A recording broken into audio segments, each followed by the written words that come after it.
The moment the judge said guilty, a collective gasp ripped through the courtroom. But the accused, Ayan Mera, didn't flinch. He didn't cry. He just smiled. And that's when I knew we had all just witnessed the beginning of the real tragedy. The air in courtroom 4B was thick enough to choke on. It smelled of old wood, stale coffee, and a sharp, metallic tang of fear. Every breath was a conscious effort. The packed gallery, a sea of hushed, anxious faces, leaned forward in their hard oak benches, their collective gaze fixed on the solitary figure standing before the judge. That figure was Ayan Mera, 28 years old, his once bright eyes now hollowed out by a year spent in a sterile cell. He was accused of a crime so heinous it had dominated headlines for months. The murder of his own older brother, the celebrated philanthropist Rohan Mera. The stakes couldn't be higher. This wasn't just about a prison sentence. It was about a family shattered, a legacy poisoned, and the terrifying possibility that a monster could wear the face of a grieving brother. The prosecutor, Mr. Shukla, a man built like a bulldog with a voice that could crack stone, had painted a picture of cold-blooded envy. The less successful, less loved younger brother, driven by jealousy and the promise of a massive inheritance. The defense, led by the weary but determined advocate Priya Sharma, had only one weapon, Ayan's consistent, quiet claim of innocence, but the evidence was damning. Ayan Mera. He stood with a stillness that was unnerving. His hands, cuffed in front of him, were clasped so tightly his knuckles were white. He wore a simple blue suit that hung loosely on his frame. He wasn't the picture of a remorseful killer nor a panicked, innocent man. He was a sphinx, his emotions locked away behind an impenetrable mask, until he had smiled. It was a fleeting, bitter twist of his lips, gone as quickly as it appeared, but everyone in the front rows had seen it. A shiver ran through the jury. Advocate Priya Sharma. Priya felt the case slipping through her fingers like sand. She had believed Ayan. There was a raw honesty in his exhaustion that she, a lawyer who had seen every shade of lie, had trusted. But his silence, his refusal to explain the circumstantial web he was trapped in, was her undoing. She looked at his profile now, her heart a heavy stone in her chest. Had she been a fool? Mr. Shukla, the prosecutor. He allowed himself a small, satisfied breath. The smile was the final nail in the coffin. The jury had seen the monster beneath the mask. Justice for the golden boy, Rohan, was moments away. And then there was Mrs. Nirmala Mera, the mother. Seated in the first row, a small, shrunken figure clad in black. Her face was a roadmap of grief, her tears long since spent. She had lost one son to violence, and today she was losing the other to the state. Her world had collapsed into this single, suffocating room. The hidden truth.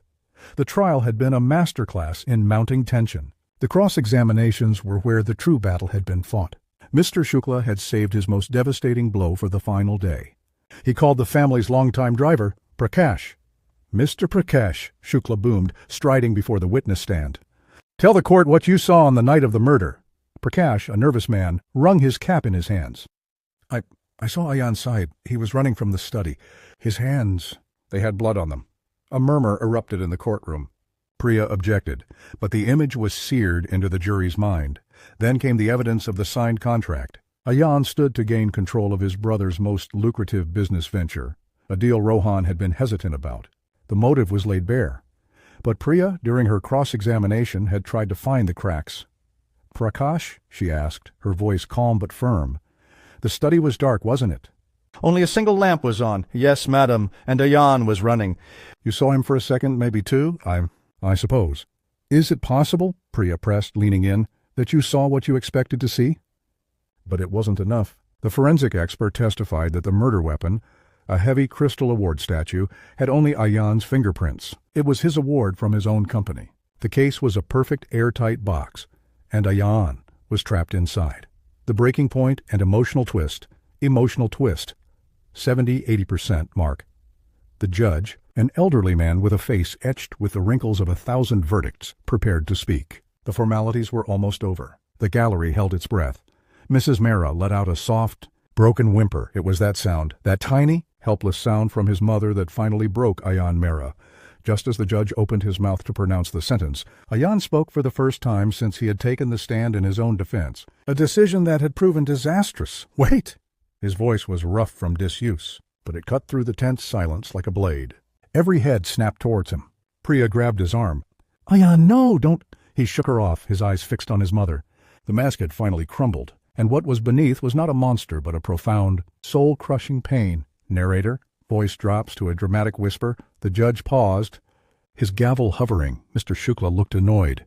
But Ayan's confession began, and it was nothing anyone expected. "I lied," Ayan said, his voice gaining a strange, clear strength. "I'm not innocent." A satisfied smirk touched Shukla's lips, but it died an instant later. "I didn't kill my brother," Ayan continued, his gaze sweeping over the shocked jury. "But I know who did. And I have been protecting him." He took a shuddering breath, his eyes returning to his mother. "I was in the study. I found Rohan, like that." He was still breathing. His last words. His last words were a plea. The courtroom was so silent you could hear the hum of the fluorescent lights. He whispered, "Protect him, Ayan." He didn't mean it. "It was an accident. He made me promise." "And then he was gone." Priya was frozen. "Who, Ayan? Who did he want you to protect?" Tears finally spilled from Ayan's eyes, tracing clean paths through the dust of his composure. "The man Rohan was arguing with just before it happened. The man whose fingerprints should have been on that statue but weren't, because he was wearing the gloves I found him crying in the garden with. The real killer." Ayan's finger didn't point at a stranger in the gallery. It didn't point at a shadowy accomplice. His tortured gaze settled on the one person everyone had overlooked, the person whose grief had been deemed a simple, straightforward tragedy. "He asked me to protect our father." A wave of pure, unadulterated shock slammed into the room. All eyes turned to the elderly, distinguished man sitting beside Mrs. Mehra, Mr. Vikram Mehra, a retired judge himself, a man who had been a pillar of the community, a man who had sat through this entire trial, mourning his son.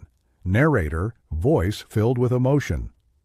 And in that moment, the entire case flipped on its head. The jealous younger brother was a son, bearing an unimaginable burden to honor his dying brother's wish. The perfect evidence? It was perfect because the real killer was a meticulous man of the law who knew how to manipulate a scene. The hidden truth wasn't Ayan's guilt, but his devastating sacrifice. The case against Ayan was dismissed. The police, with a new statement and a broken old man's subsequent confession, uncovered the truth. Rohan had discovered their father was embezzling funds from his own charity. In a heated argument, the elder Mehra had pushed his son, not meaning to kill him. The statue, a symbol of Rohan's success, had been the fatal instrument. Ayan had promised his dying brother. He had hidden his father's gloves, touched the statue to plant his own prints, and built a wall of silence around himself, willing to be condemned as a murderer to protect his family's shattered remains. Justice, in the end, was not delivered by a triumphant prosecutor or a dramatic courtroom reveal. It was unearthed through a brother's love and a son's heartbreaking sacrifice. The message was clear. The truth is not always what is presented in evidence. Sometimes it's hidden in the silent spaces between promises made and the terrible price of keeping them. Ayan walked out of the courtroom a free man. But as he stepped into the sunlight, he didn't look free. He looked haunted. The cameras flashed, the reporters shouted, but he saw none of it. His father was led away in cuffs, his mother was a shell of a person, and the brother he adored was gone. He had saved his father from a murder conviction, only to deliver him to a charge of manslaughter and a lifetime of shame. He had kept his promise to Rohan, but in doing so, had he destroyed everything else? The final gavel had fallen, the crowd had dispersed, but the real sentence was just beginning. Because the hardest prisons aren't made of concrete and steel. They are built from the secrets we keep and the promises that break us. And as the door to his empty family home clicked shut behind him, Ayan Mehra was left in a silence more deafening than any the courtroom had ever known.